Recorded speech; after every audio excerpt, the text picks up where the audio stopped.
Assalamualaikum warahmatullahi wabarakatuh. Semangat pagi. Perkenalkan, saya Nurse Asri Maulida Rahmawati, Magister Keperawatan. Saya adalah dosen S1 Keperawatan Universitas Muhammadiyah Kudus.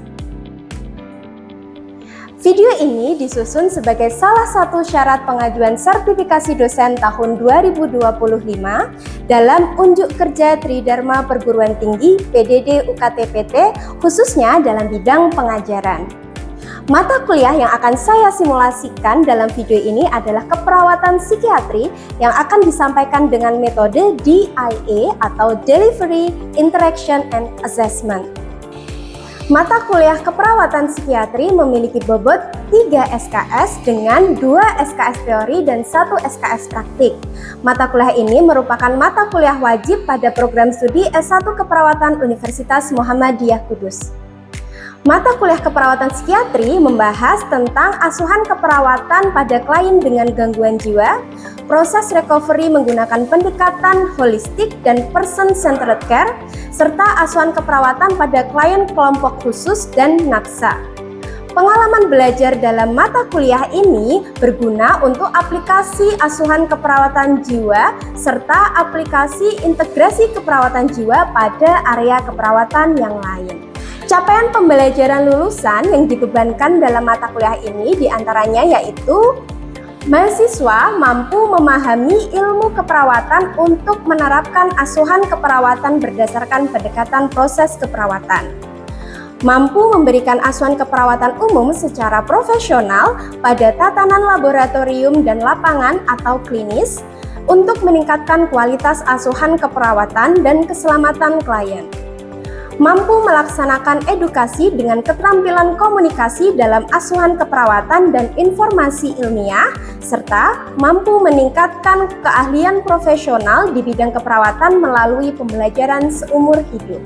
Capaian pembelajaran mata kuliah pada keperawatan psikiatri yaitu melakukan simulasi asuhan keperawatan pada klien dengan harga diri rendah dan isolasi sosial, melakukan simulasi asuhan keperawatan pada klien waham dan halusinasi, melakukan simulasi asuhan keperawatan pada klien perilaku kekerasan dan resiko bunuh diri, melakukan simulasi asuhan keperawatan pada klien dengan defisit perawatan diri, melakukan simulasi asuhan keperawatan pada kelompok khusus, dan melakukan simulasi asuhan keperawatan pada klien NAPSA.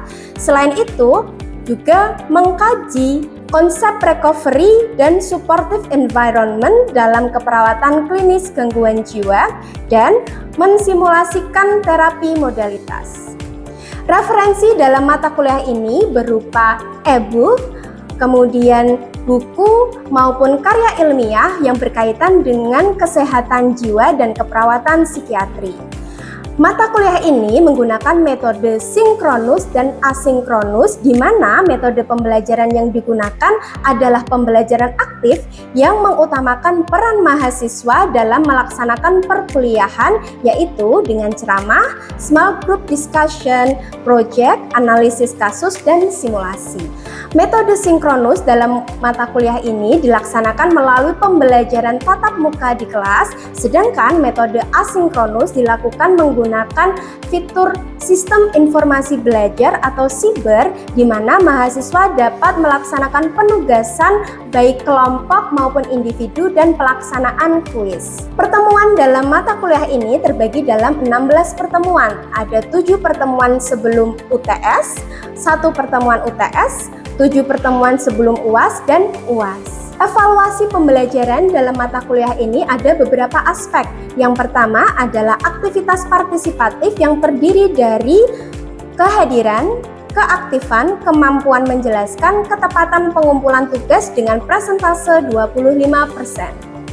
Penilaian proyek dengan persentase 30%, penilaian tugas literatur dengan persentase 10%, ujian tengah semester dengan persentase 10%, kuis dengan persentase 10%, dan yang terakhir adalah UAS dengan persentase 15%. Demikian informasi yang bisa saya sampaikan terkait mata kuliah keperawatan psikiatri untuk mahasiswa S1 Keperawatan Universitas Muhammadiyah Kudus. Untuk selanjutnya, kami akan menampilkan cuplikan video simulasi pembelajaran sinkronus atau tatap muka di kelas. Selamat menyaksikan. Oke, Assalamualaikum warahmatullahi wabarakatuh. Selamat pagi teman-teman semuanya.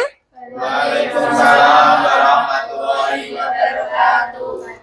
Oke, hari ini kita ketemu lagi ya teman-teman dengan Bu Asri dalam mata kuliah keperawatan psikiatri. Sebelum kita ke materi hari ini, ada yang masih ingat di pertemuan sebelumnya kita membahas apa teman-teman? Harga diri rendah. Ada yang bisa menjelaskan kembali, merefleksikan apa itu harga diri rendah? Saya, Bu. Oke, silahkan. Harga diri rendah adalah di mana individu menilai dirinya itu memiliki nilai yang negatif. Dampaknya itu bagi orang harga diri rendah itu biasanya kesulitan untuk bergaul atau bersosialisasi dengan orang lain. Oke, bagus sekali. Nah, itu adalah materi yang kita bahas kemarin. Nah, harga diri rendah itu teman-teman seperti yang tadi sudah disebutkan bisa mengakibatkan gangguan dalam bersosialisasi dengan orang lain sehingga nanti dia akan mengisolasi diri, nanti muncul masalah-masalah gangguan jiwa yang lain yang salah satunya akan kita bahas hari ini yaitu adalah asuhan keperawatan pada klien dengan halusinasi. Tujuan dari pembelajaran pada perkuliahan hari ini adalah mahasiswa mampu mensimulasikan asuhan keperawatan pada pasien dengan halusinasi. Jadi nanti Bu Asri akan menayangkan video apa itu halusinasi, akan Bu Asri jelaskan bagaimana konsep dari halusinasi itu dan nanti akan saya berikan satu kasus untuk kita simulasikan, untuk kita identifikasi kasus tersebut dalam proses asuhan keperawatan jiwa. Teman-teman sudah siap? Siap ya. Nah, setelah ini Bu Asri akan menayangkan sebuah video. Mari kita saksikan bersama-sama ya.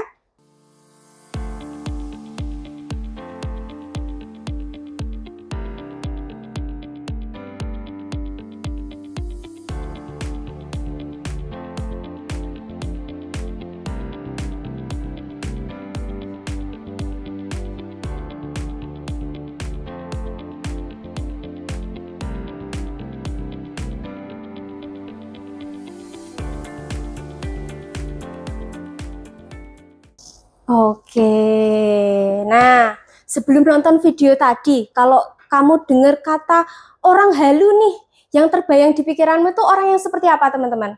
Saya, Bu. Gimana? Halusinasi itu orang yang suka berhayal, merasa dirinya jadi kaya dan terkenal. Oke, jadi stigma dari kata halusinasi itu biasanya erat dikaitkan dengan persepsi seseorang tentang siapa dirinya. Saya itu kaya, saya itu nabi, saya itu utusan Tuhan, misalnya seperti itu kan seringkali dikaitkan dengan itu ya teman-teman. Nah tapi kalau dalam video tadi beda nggak halusinasinya? Beda. Ada yang bisa menjelaskan apa yang terlihat di dalam video tadi? Kalau berdasarkan video tadi halusinasi itu perasaan yang seperti apa? Saya, Bu. Oke.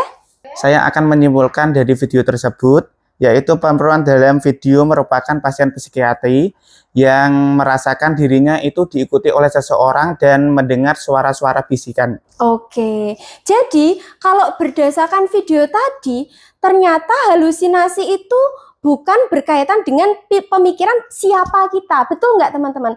Tapi berdasarkan apa yang kita lihat, apa yang kita dengar, di mana halusinasi ini berkaitan dengan sistem sensori atau panca indera. Jadi setelah perkuliahan hari ini jangan sampai nanti kalau kamu lihat ada orang yang dia itu mempersepsikan dirinya dia merasa kaya, berimajinasi, suka berhayal kayak gitu, jangan lagi teman-teman sebut itu sebagai orang yang halu, karena ternyata halusinasi sendiri adalah sensasi yang diciptakan oleh pikiran seseorang tanpa adanya sumber yang nyata, di mana gangguan ini dapat mempengaruhi kelima panca indera seseorang disebut berhalusinasi ketika dia melihat, mendengar, merasa, atau mencium suatu aroma yang sebenarnya itu tidak Ada. Kalau berdasarkan kitab kita, nah perawat itu kan punya kitab 3S ya teman-teman. Salah satunya adalah SDKI. Di dalam SDKI, orang yang memiliki halusinasi itu masuk ke dalam diagnosa keperawatan gangguan persepsi sensori. Apa itu? Kalau berdasarkan SDKI adalah perubahan persepsi stimulasi baik internal maupun eksternal yang disertai dengan respon yang berkurang, berlebihan, atau terdistorsi. Nah, halusinasi sendiri teman-teman, penyebabnya itu dikelompokkan menjadi 2, sama seperti dengan asuhan keperawatan jiwa yang lain. Ada 2 faktor penyebab, yaitu faktor predisposisi dan faktor presipitasi. Faktor predisposisi ini adalah faktor penyebab, tapi dia faktor pendorong. Dia tidak secara langsung mengakibatkan seseorang itu berhalusinasi. Biasanya faktor predisposisi ini riwayat di masa lalu atau faktor bawaan, faktor genetik.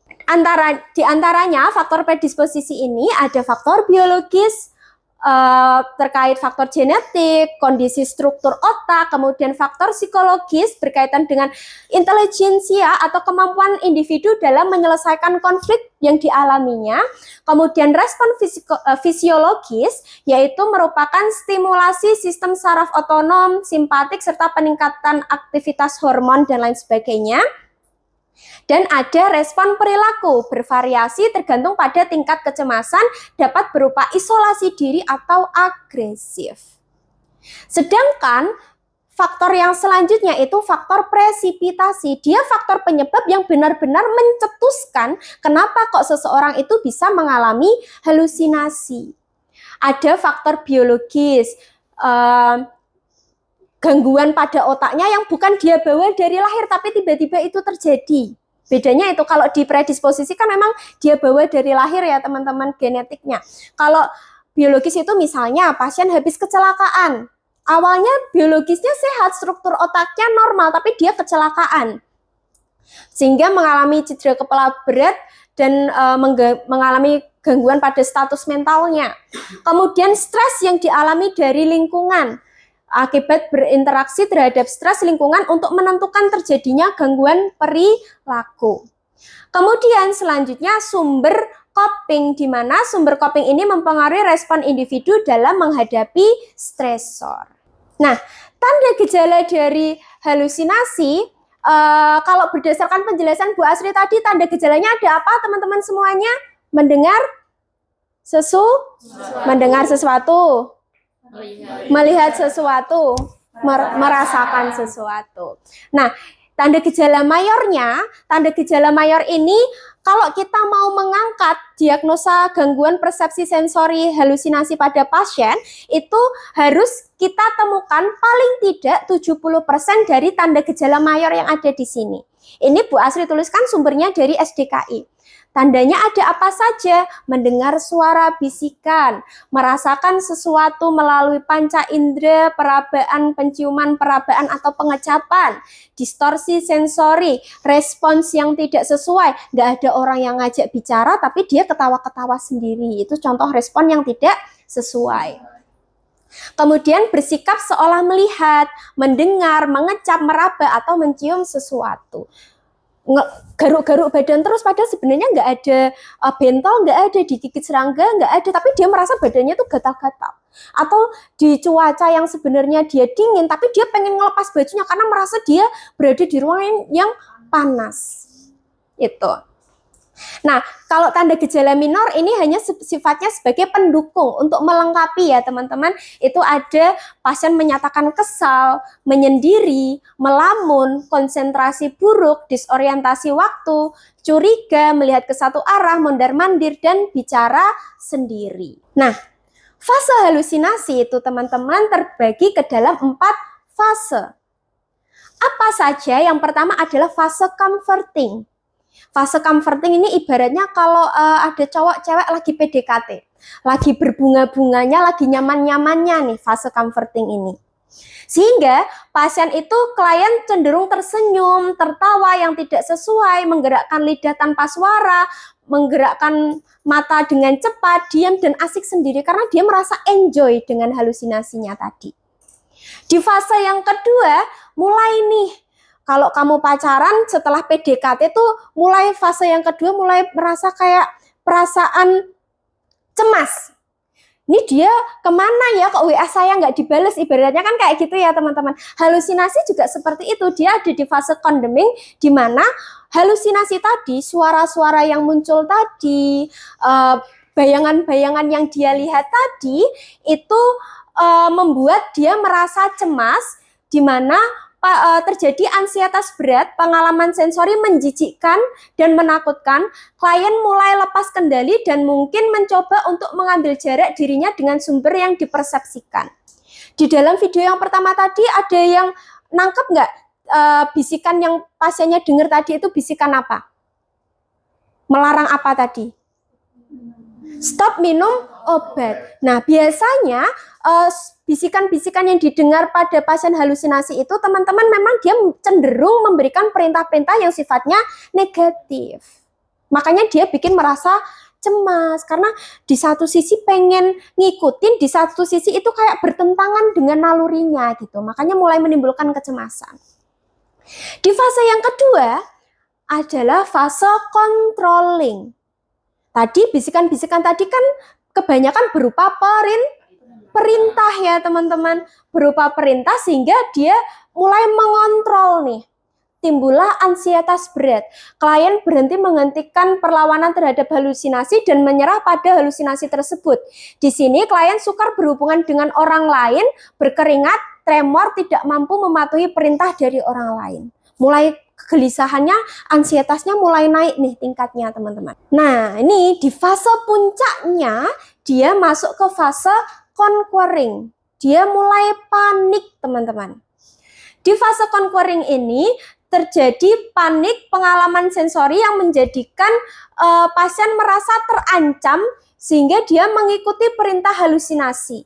Di sini di fase ini seringkali juga terjadi masalah keperawatan yang akan muncul selanjutnya, yaitu resiko perilaku kekerasan.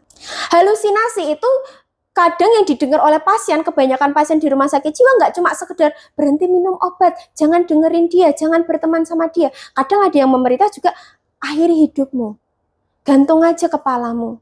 Jadi ada perintah-perintah seperti itu. Makanya pada saat kita mengelola atau memberikan asuhan keperawatan pada pasien halusinasi, fokus kita juga harus menciptakan lingkungan yang aman dan nyaman. Karena nanti di fase conquering ini bisa timbul resiko perilaku kekerasan atau resiko bunuh. Nah, ini ada contoh kasus. Seorang wanita berusia 38 tahun dirawat di ruang psikiatri karena sering berbicara sendiri dan terlihat tertawa tanpa sebab. Dari hasil pengkajian, pasien mengatakan sering mendengar suara-suara yang memerintahkan untuk menyakiti dirinya sendiri. Klien memiliki kakek yang mengalami gangguan jiwa. Klien sejak 2 tahun yang lalu mengeluh memiliki vertigo. Saat diwawancarai lebih lanjut, pasien menangis dan mengungkapkan bahwa 2 bulan terakhir ini dia mengalami tekanan batin yang berat akibat perpisahannya dengan suami yang telah berselingkuh dan meninggalkan rumah. Sejak kejadian itu, pasien mulai menarik diri, sulit tidur, dan mulai mengalami halusinasi pendengaran. Nah, sekarang teman-teman silahkan dicermati kasus yang ada di layar. Kamu tentukan coba berdasarkan penjelasan Bu Asri tadi faktor penyebab halusinasi itu digolongkan menjadi faktor apa aja teman-teman? Dua. Predisposisi dan presipitasi. Nah, sekarang coba kamu cermati kasus ini. Coba tentukan mana yang faktor predisposisi, mana yang faktor presipitasi yang dialami oleh klien. Oke, ada yang sudah bisa menjawab? Saya, Bu. Oke, silahkan. Dari pertanyaan di atas, itu faktor presipitasinya itu kegagalan dalam rumah tangga atau bercerai karena masalah ini timbul berdekatan dengan halusinasi dan menjadi pencetus masalahnya. Dan yang kedua itu faktor predisposisi. Faktor predisposisinya itu anggota keluarganya dengan gangguan jiwa. Oke, jadi betul sekali apa yang disampaikan tadi, atau ada yang punya pendapat lain? Semua sepakat ya? Oke, nah jadi faktor presipitasinya di sini adalah kegagalan dalam berumah tangga. Karena di dalam kasus ini disebutkan bahwa dia itu mulai mengurung diri, mulai timbul halusinasi setelah bercerai dengan pasangannya. Kemudian faktor predisposisinya adalah faktor pendorong yang terjadi di masa lalu, di mana di dalam kasus ini faktor pendorongnya apa tadi? Anggota keluarga dengan gangguan jiwa. Kenapa kok seperti itu, Bu? Karena gangguan jiwa itu juga bisa diturunkan teman-teman dengan genetik yang dia bawa di faktor biologis pada faktor predisposisi. Oke, nah selanjutnya ketika kita merawat klien dengan halusinasi, ada beberapa intervensi yang bisa kita berikan pada pasien. Tentunya sebelum kita menyusun intervensinya apa, kita tetapkan dulu tujuannya. Nah, kalau teman-teman buka di SLKI, outcome utama untuk gangguan persepsi sensori adalah persepsi sensori. Di sini ada beberapa kriteria hasil yang bisa kita pilih, teman-teman. Tidak semuanya harus kita pilih. Bisa kita pilih yang memang sesuai aja dengan apa yang dialami oleh pasien. Contohnya di kriteria hasil nomor 1 dan 2, pasien itu kadang ada yang halusinasinya pendengaran aja. Kadang yang halusinasinya hanya penglihatan aja, kadang ada yang halusinasinya perabaan aja, atau ada yang halusinasinya itu kombinasi dari semuanya. Kalau misalnya di pasien kita itu dia hanya halusinasi pendengaran, ya udah kriteria hasil yang nomor 2 yaitu verbalisasi melihat bayangan tidak perlu kita cantumkan karena kita kustomisasi, kita sesuaikan dengan kondisi pasien. Karena konsep asuhan keperawatan jiwa itu person centered care. Kita berorientasi pada kebutuhan pasien. Nah, jangan lupa dalam menyusun kriteria hasil ini kita harus memenuhi kaidah SMART. Specific, measurable, applicable, reasonable, dan time. Jadi harus ada batas waktunya, harus spesifik dan measurable, bisa diukur. Diukurnya dari mana, Bu? Ini kalau teman-teman lihat, di sini ada skornya ya teman-teman ya. Itu kita tentukan, mau kita naikkan ke skor berapa, ke skala berapa. Verbalisasi, mendengar bisikannya tuh menurun, mau diturunkan ke sampai berapa. Semakin tinggi angkanya, semakin bagus kondisinya. Tapi semakin tinggi angka itu tidak sama dengan semakin sering itu terjadi.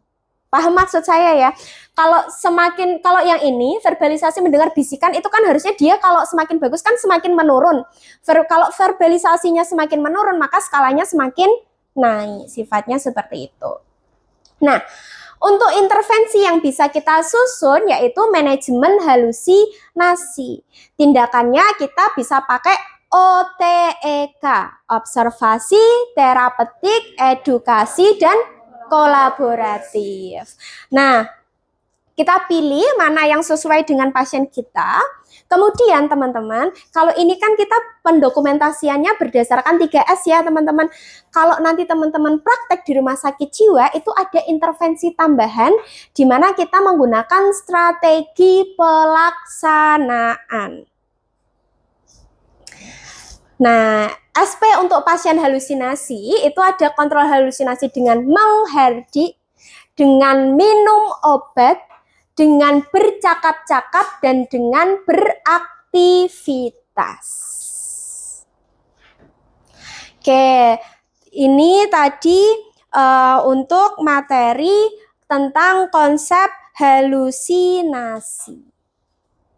Ada yang mau ditanyakan teman-teman atau semuanya sudah paham?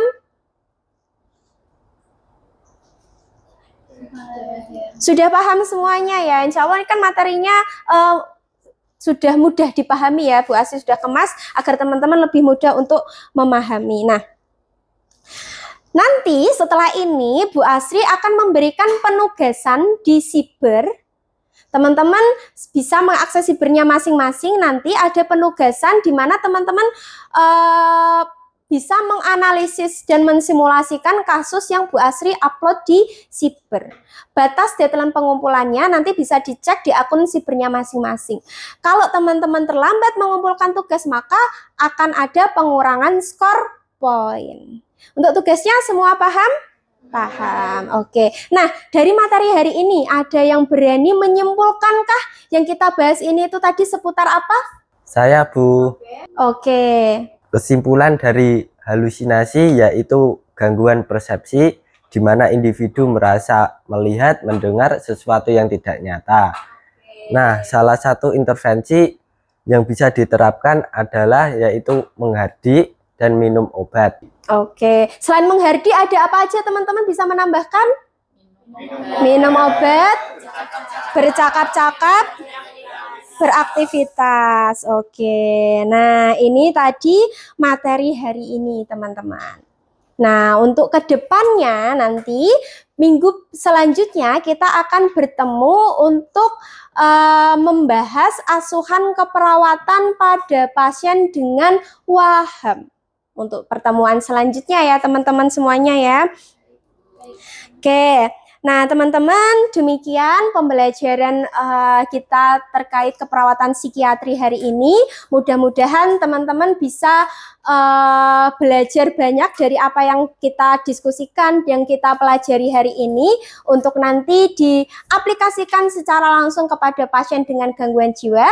Kurang lebihnya Bu Asri mohon maaf. Wassalamualaikum warahmatullahi wabarakatuh. Waalaikumsalam warahmatullahi wabarakatuh. Oke, sama-sama. Demikian deskripsi singkat untuk mata kuliah yang saya ampu, khususnya keperawatan psikiatri. Saya harap video ini dapat memberikan gambaran